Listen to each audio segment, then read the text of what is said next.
1971 সালে মহান মুক্তিযুদ্ধে এক সশস্ত্র রক্তক্ষয়ী সংগ্রামের মধ্য দিয়ে পাকিস্তান থেকে স্বাধীনতা লাভ করে বাংলাদেশ।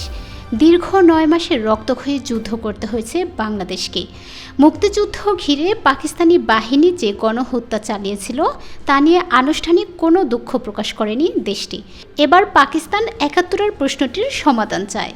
এ নিয়ে অন্তর্বর্তী সরকারের তথ্য ও সম্প্রচার এবং ডাক, টেলিযোগাযোগ ও তথ্য প্রযুক্তি উপদেষ্টা মোহাম্মদ নাহিদ ইসলামকে আলোচনার প্রস্তাবও দিয়েছেন ঢাকায় নিযুক্ত পাকিস্তানের হাই কমিশনার সৈয়দ আহমেদ মারুফ। রোববার সচিবালয়ের ডাক, টেলিযোগাযোগ ও তথ্য প্রযুক্তি মন্ত্রণালয়ের সভাকক্ষে দ্বিপাক্ষিক স্বার্থ সংশ্লিষ্ট বিষয় নিয়ে অনুষ্ঠিত আলোচনায় এই প্রস্তাব দেন পাকিস্তানের হাই কমিশনার।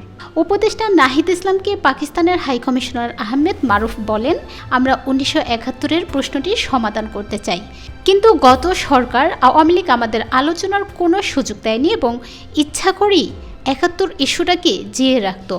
চাইলে বহু আগে এটি সমাধান করা যেত। আমরা বাংলাদেশের সঙ্গে সম্পর্ক স্থাপন করতে আগ্রহী। জবাবে উপদেষ্টা ও বৈষম্য বিরোধী ছাত্র আন্দোলনের প্রধান সমন্বয়ক নাহিদ ইসলাম বলেন, বাংলাদেশের রাজনৈতিক ইতিহাসে 1971 একটি গুরুত্বপূর্ণ বিষয়।